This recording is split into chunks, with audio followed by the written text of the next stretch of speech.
अरे बस अंकल, हो गया, हम इतना ही दूध लेते हैं।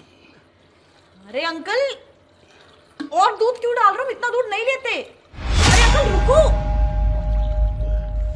अरे अंकल क्या करो? कबीर, कबीर। क्या हो गया? अरे देखो ना, हम इतना दूध लेते नहीं है, अंकल डाले जा रहे हैं, और मैं जब पूछ रही हूँ तो कुछ जवाब भी नहीं दे रहे। अरे अंकल क्या बात हो गई? और मैं ना पैसे एक्स्ट्रा नहीं दूंगी इसके।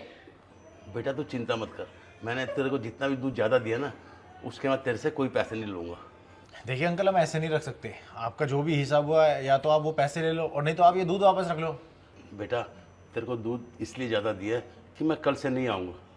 अरे अंकल, हमें ताज़ा दूध चाहिए होता है, थैली वाला थोड़ी पीते हैं। आपको आना पड़ेगा, क्यों नहीं आओगे आप? और अगर कोई पैसे वैसे की दिक्कत हो आप हमें बताओ, हम सॉर्ट आउट कर देंगे ना। आपको एडवांस चाहिए, क्या चाहिए वो बताओ आप। और आप पिछले 3 साल से आप आ रहे हो, आप अचानक से बोल रहे हो कि कल से नहीं आओगे। हाँ बेटा, मैं 3 साल से तुम्हें दूध दे रहा हूँ, लेकिन कल से नहीं आऊँगा। वो इसलिए मेरी बेटी की शादी है, और शादी में लड़के वालों ने बहुत डिमांड की है, जिससे मेरे पास जो भी था ना, मेरा सब बिक जाएगा। मेरे पास 3 भैंसें हैं, वो बेचनी पड़ेंगी, और उसके अलावा मेरे को नौकरी करनी पड़ेगी, तब जाके मैं ये शादी कर पाऊँगा। अरे पर अंकल, दहेज लेना और देना दोनों ही गलत है, आपको मना कर देना चाहिए था ना। और सबसे बड़ी बात, मुझे एक चीज़ समझ नहीं आ रही, ऐसा कितना दहेज मांग रहे हैं वे कि तुम्हारी 3 भैंस भी बिक रही हैं और तुम कह रहे हो इसके बाद तुम नौकरी भी करोगे। और क्या नौकरी करोगे? आपका खुद का काम था। अरे बेटा क्या करूं, बाप हूं ना, मुझे तो करना पड़ेगा ना। मेरी बेटी की शादी है, और एक ही एक बेटी है मेरी। मेरा तो कोई बेटा भी नहीं है जो मेरा साथ दे, सब कुछ मुझे ही करना पड़ेगा। आप दहेज क्यों दोगे? अंकल, दहेज देना तो गलत है ना।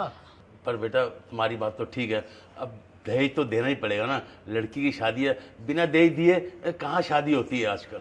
अरे अंकल, आप ये कैसी बातें कर रहे हो? ये ना पिछड़ी बातें कि दहेज ना दो तो शादी नहीं होती। मेरी भी तो शादी हुई है, कबीर ने ना कबीर के घर वालों ने 1 रुपया भी नहीं मांगा दहेज में मुझसे। बेटा वो बात तुम्हारी ठीक है, लेकिन इंसान इंसान में भी तो फर्क होता है ना। बेटा 50 लाख रुपए मांगे उन्होंने, अब उन्होंने मांगा है तो मेरे को तो देना पड़ेगा ना।